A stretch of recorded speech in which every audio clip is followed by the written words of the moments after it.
El libro es un boleto sin regreso. Después, la imaginación ya no tiene límites. Radio y Televisión Querétaro presenta La Voz del Libro, con Gaby del Río.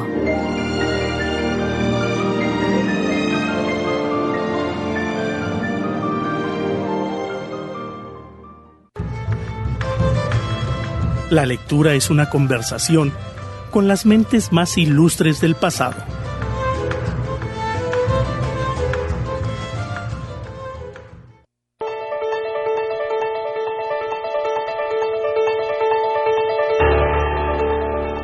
Ya estamos con las páginas abiertas, con el libro abierto y las páginas esperando la lectura de la novela El extraño caso del Dr. Jekyll y Mr. Hyde del escritor inglés del siglo XIX, Robert Louis Stevenson. Una novela clásica de estas que deben estar siempre en la biblioteca básica de cualquier lector, como ustedes. Un saludo a todos los radiolectores. Recordando un poquito lo que leímos en la emisión anterior, ya supimos que Mr. Utterson y Poole, el mayordomo del Dr. Jekyll, estaban en la casa de él muy alarmados porque ellos ya sabían que estaba sucediendo algo terrible en el laboratorio. Poole le dijo que le contó que toda esa semana el Dr. Jekyll había estado pidiendo una medicina, que él acostumbraba lanzar una nota por la escalera escribiendo las órdenes en esa nota, en esa hoja de papel. Y él había ido a muchas droguerías, a muchas farmacias para buscar esta medicina, pero ninguna le satisfacía al Dr. Jekyll. Poole, el mayordomo, le cuenta que lo había visto, que había visto al Dr. Jekyll, o lo que parecía ser él, en una ocasión en que la puerta del gabinete estaba abierta y él estaba ahí. Levantó la vista cuando Poole entró y cuenta que no lo vio más que un instante, pero que tenía una careta puesta. Y Poole se pregunta si era mi amo, por qué tenía esa careta y por qué huyó de mí. Mr. Utterson piensa que quizá tuviera una de esas enfermedades que deforman el rostro de las personas. Y Poole le contesta: no, señor, aquel ser con la careta no ha sido nunca el Dr. Jekyll. Y le dice que él pensaba, porque así lo había visto, que era Mr. Hyde, la persona que Poole había visto en la puerta del gabinete. Bien, pues piensan que han matado al Dr. Jekyll y se deciden a entrar de una vez por todas al laboratorio. Le gritan, Mr. Utterson le grita a Jekyll que los deje pasar. Escuchan una voz desde dentro que dice: Utterson, por Dios, ten compasión. Y ellos saben que no es la voz de Jekyll, sino la de Hyde. Así es que empiezan con el hacha a golpear la puerta, la derriban y cuando entran ven una habitación muy muy tranquila, la más vulgar de Londres, dicen. En medio el cuerpo de un hombre que todavía estaba agitado con sacudimientos.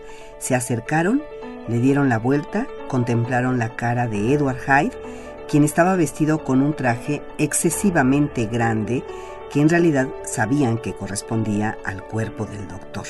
Pero la vida de Hyde se había extinguido y se dieron cuenta por el frasco que tenía en la mano que había sido un suicidio. Ya no tenían más que hacer que buscar el cuerpo del amo y revisaron todos y cada uno de los cuartos, pero todos estaban vacíos. Por ninguna parte había traza de Henry Jekyll, vivo o muerto. Vamos a continuar con la lectura.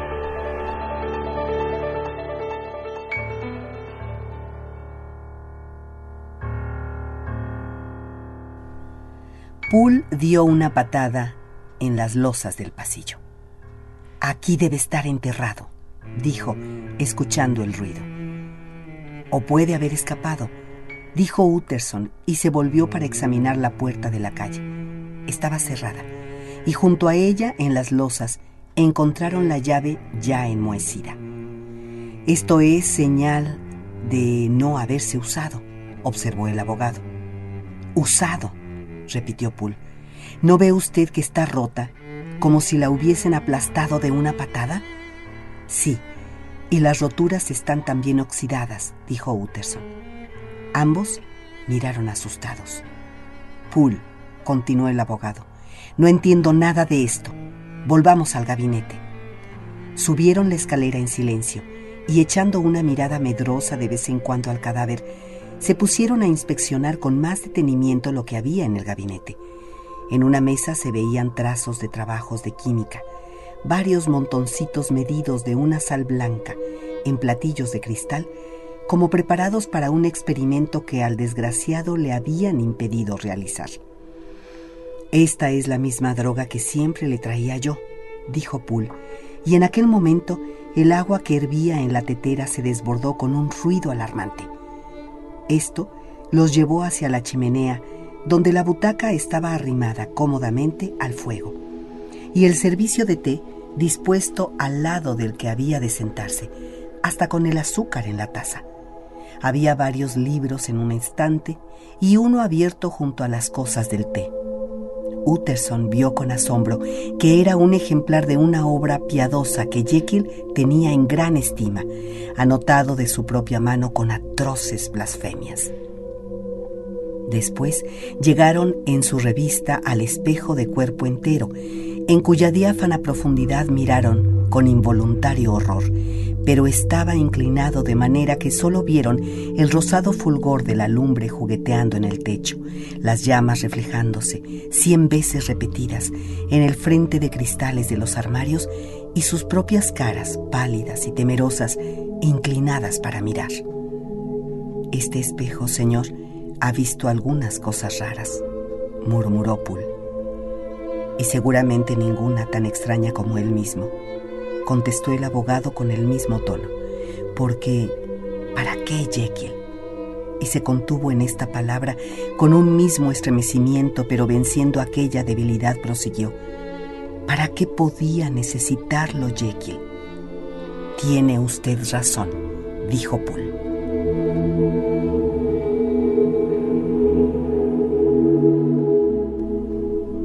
Siguieron después con la mesa de trabajo. En el pupitre, entre los papeles pulcramente arreglados, se hallaba en primer término un sobre grande con el nombre de Mr. Utterson escrito de mano del doctor. El abogado lo abrió y cayeron al suelo varios pliegos. El primero era un testamento redactado en los mismos términos extravagantes que el devuelto por él algunos meses antes, y que había de servir como testamento en caso de muerte o como acta de donación en caso de desaparición. Pero, en lugar del nombre de Edward Hyde, leyó el abogado, con indecible asombro, el de Gabriel John Utterson. Miró primero a Poole, después volvió a mirar el papel y, por último, al malhechor muerto tendido sobre la alfombra. «Pierdo la cabeza», dijo. «Ha estado aquí como dueño absoluto de todos los días. No tenía motivos para quererme. Tenía que estar frenético al verse sustituido y no ha hecho desaparecer este documento». Cogió entonces después el que le seguía. Era una breve carta, de letra del doctor, que llevaba la fecha al comienzo. «Poole», gritó el abogado, «estaba vivo y ha estado aquí hoy mismo. No es posible que se le haya hecho desaparecer en tan poco tiempo. Debe vivir aún y habrá huido. Pero entonces, ¿por qué huir? ¿Y cómo? Y siendo así, ¿podemos nosotros aventurarnos a declarar que esto ha sido un suicidio? Tengamos mucho cuidado. Me temo que si no, aún podamos traer sobre el amo alguna tremenda catástrofe». «¿Por qué no lee el señor la carta?», preguntó Poole. «Porque tengo miedo», respondió solemne el abogado, «y Dios quiera que no haya causa para ello». Y con esto se acercó el papel a los ojos y leyó: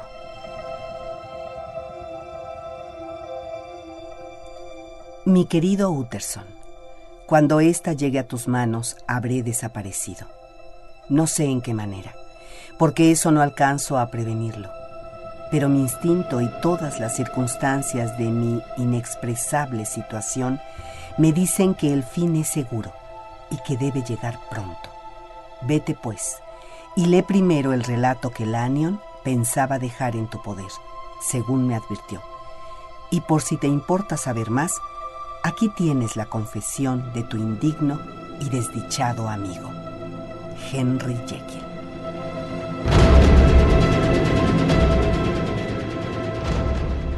¿No había un tercer pliego?, preguntó Utterson. Aquí está, señor, contestó Poole, y le dio un voluminoso paquete lacrado en varios sitios. Mr. Utterson se lo metió en el bolsillo. Yo no diría nada de este papel, dijo. Si el amo ha huido o está muerto, quizá podamos salvar al menos su buen nombre. Son ahora las 10. Tengo que irme a casa y leer estos documentos con calma, pero estaré de vuelta antes de medianoche y avisaremos entonces a la policía.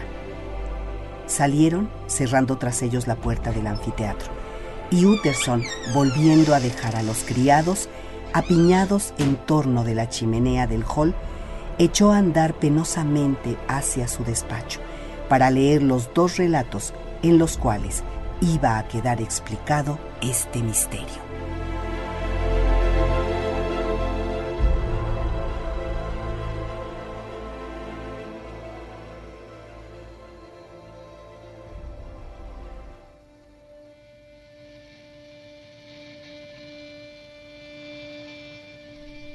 El relato del doctor Lanyon.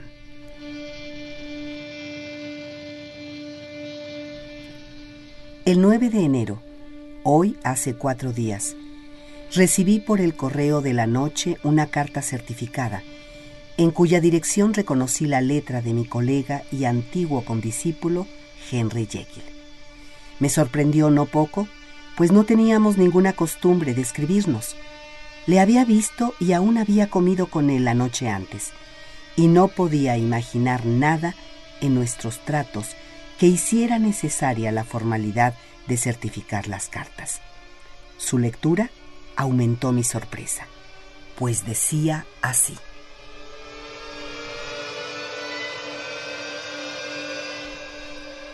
10 de diciembre. Querido Lanyon, eres uno de mis amigos más antiguos, y aunque a veces hayamos disentido en asuntos científicos, no puedo recordar, al menos por mi parte, ninguna interrupción en nuestro afecto.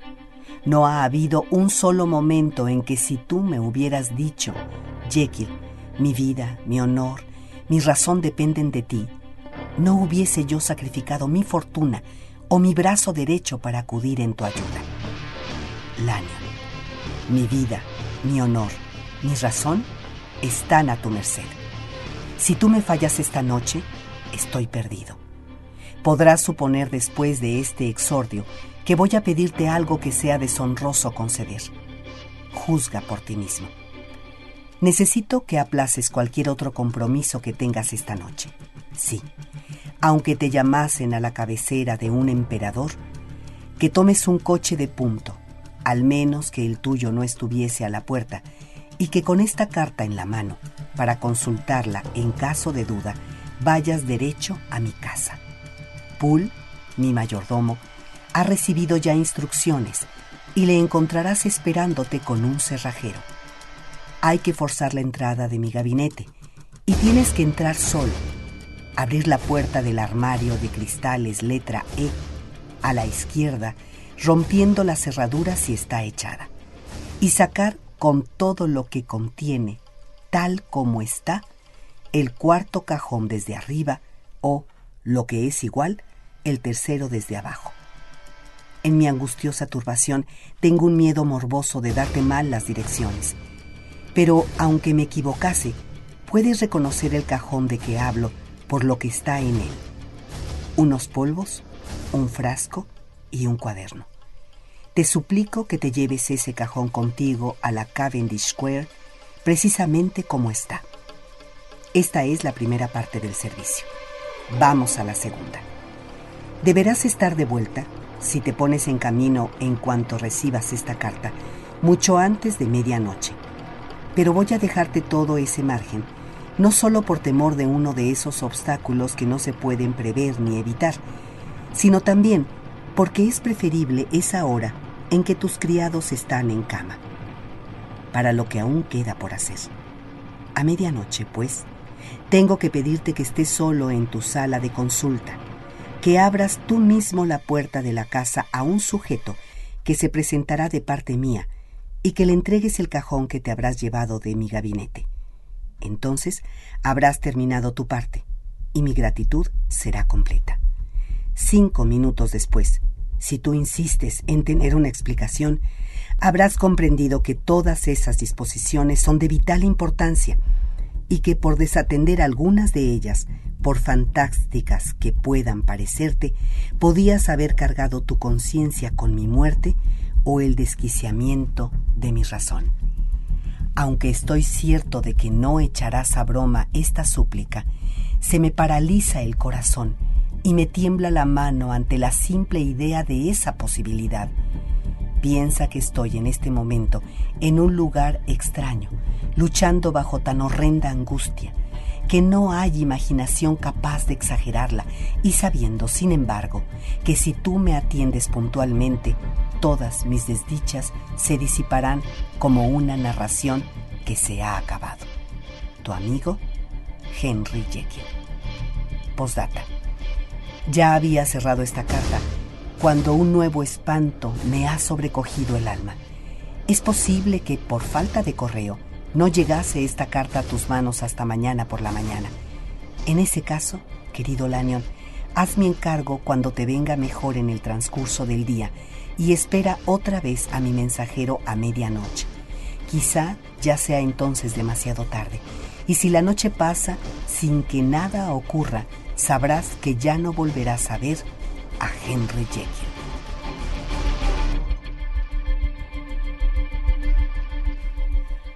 Al acabar de leer esta carta, creí firmemente que mi colega estaba loco, pero en tanto que eso no se demostrase, sin posibilidad de duda, me creí obligado a hacer lo que se me pedía. Cuanto menos comprendía de aquello, menos me creía capacitado para juzgar su importancia, y un llamamiento concebido en tales términos no podía ser desoído sin grave responsabilidad. Me levanté, pues, de la mesa, me metí en un coche y fui derecho a casa de Jekyll. El mayordomo me esperaba. Había recibido por el mismo correo que yo otra carta certificada con instrucciones y había avisado enseguida a un cerrajero y a un carpintero. Mientras hablábamos, llegaron ambos y todos marchamos juntos al antiguo anfiteatro quirúrgico del Dr. Denman, desde el cual, como tú sabes, se puede entrar en el gabinete particular de Jekyll. La puerta era muy recia y excelente la cerradura. El carpintero confesó que le costaría mucho y se ocasionaría gran destrozo si había de hacerse por la fuerza. Y el cerrajero no sabía qué hacer. Pero este último era hombre mañoso, y después de 2 horas de labor, la puerta se abrió. El armario, marcado con la E, estaba sin cerrar. Saqué el cajón, lo hice rellenar con paja, y envolviéndolo en un paño, volví con él a Cavendish Square. Ahí me puse a examinar su contenido. Los polvos estaban bastante bien empaquetados, pero no con esa minuciosidad propia de los boticarios, de suerte que se veía que habían sido preparados por el mismo Jekyll. Y cuando abrí uno de los papeles, encontré una simple sal cristalina de color blancuzco. El frasco, que examiné después, estaba lleno hasta la mitad de un líquido rojo y sanguíneo, muy acre al olfato, y que me pareció contener fósforo y algún éter volátil. De los demás ingredientes nada podía adivinar. El libro era un cuaderno corriente y apenas contenía más que una serie de fechas. Comprendían estas un periodo de muchos años, pero observé que las anotaciones habían cesado de pronto desde hacía 1 año. Aquí y allí una breve observación seguía a la fecha, generalmente de una sola palabra, doble, la cual se repetía unas 6 veces en un total de varios cientos de anotaciones. Y una vez, al comienzo de la lista y entre varios signos de exclamación, fracaso total. Todo esto, aunque picaba mi curiosidad, nada en concreto me decía. Aquí había un frasco de cierta tintura, papeles con una cierta sal y la anotación de una serie de experimentos que no habían conducido, como casi todas las investigaciones de Jekyll, a ningún resultado de utilidad práctica. La presencia de esas cosas en mi casa, ¿cómo podía influir ni en el honor, ni en la cordura, ni en la vida de mi imaginativo colega? Si su mensajero podía ir a un sitio, ¿por qué no podía ir a otro cualquiera? Y aun suponiendo que hubiera algún impedimento, ¿por qué tenía yo que recibir a aquel caballero en secreto? Cuanto más reflexionaba, más me iba persuadiendo de que se trataba de un caso de enfermedad mental. Y aunque hice que se acostasen mis criados, cargué un viejo revólver para no encontrarme sin ningún medio de defensa.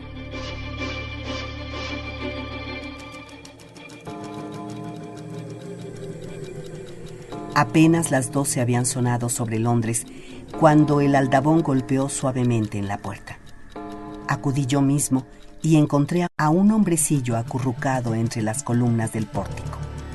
¿Viene usted de parte del Dr. Jekyll?, le pregunté. Me contestó que sí con ademán embarazado, y cuando le invité a entrar, no lo hizo sin echar de reojo una mirada escrutadora a las tinieblas de la plaza. No muy lejos estaba un policeman, que se acercaba con su linterna sorda abierta, y a su vista me pareció que el visitante se estremecía y se apresuraba. Confieso que esos detalles me impresionaron desagradablemente, y mientras le seguía hacia la luz brillante de la sala de consulta, conservé la mano puesta sobre el arma.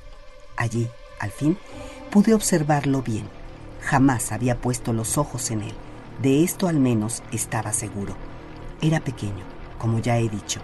Me chocó la repulsiva expresión de su rostro, la rara combinación de gran energía muscular con una aparente debilidad de constitución y, por último, pero no menos notable, la extraña perturbación subjetiva que producía su proximidad. Asemejábase a un escalofrío incipiente, acompañado por una notable disminución del pulso. En aquel momento solo lo achaqué a alguna repugnancia idiosincrásica personal y únicamente me maravilló lo agudo de los síntomas.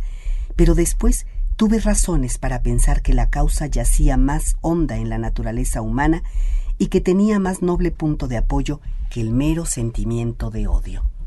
Aquel hombre, que así desde el primer momento despertó en mí lo que no se podría designar más que como una repulsiva curiosidad, estaba vestido de tal manera que habría convertido en un hazmerreír a cualquier otra persona. Sus ropas, digámoslo así, aunque de materiales ricos y severos, le venían desmesuradamente grandes por todos lados. Los pantalones, muy remangados para no tocar en el suelo, colgaban como faldas sobre las piernas. La cintura de la chaqueta le venía por los muslos y el cuello se habría desparramado sobre los hombros. Aunque parezca extraño, este grotesco atavío estaba lejos de hacerme reír. Por el contrario, como había algo de anormal y deforme en la esencia misma de aquel ser que estaba ante mí, algo que sobrecogía, chocaba y repelía, esta incongruencia parecía que se acoplaba con aquella y la reforzaba.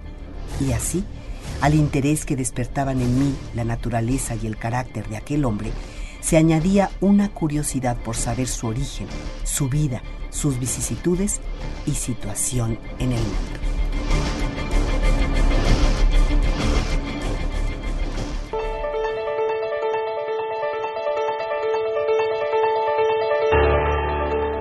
Detenemos aquí la lectura de El extraño caso del Dr. Jekyll y Mr. Hyde de Stevenson para continuar en la próxima emisión, y nos vamos acercando ya a las explicaciones de este misterio tan grande que rodea a la relación de estos dos seres tan diferentes, el Dr. Jekyll y Mr. Hyde. Isidro Granados en la musicalización y operación técnica, Ana Silvia Robles en la asistencia y Gaby del Río en la voz y la lectura.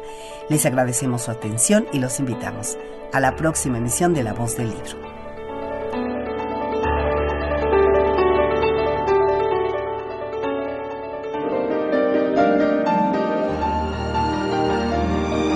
Por ahora, cerremos las páginas de esta novela que aguardará para ser abierta en la próxima emisión de La Voz del Libro, aquí en Radio y Televisión Querétaro.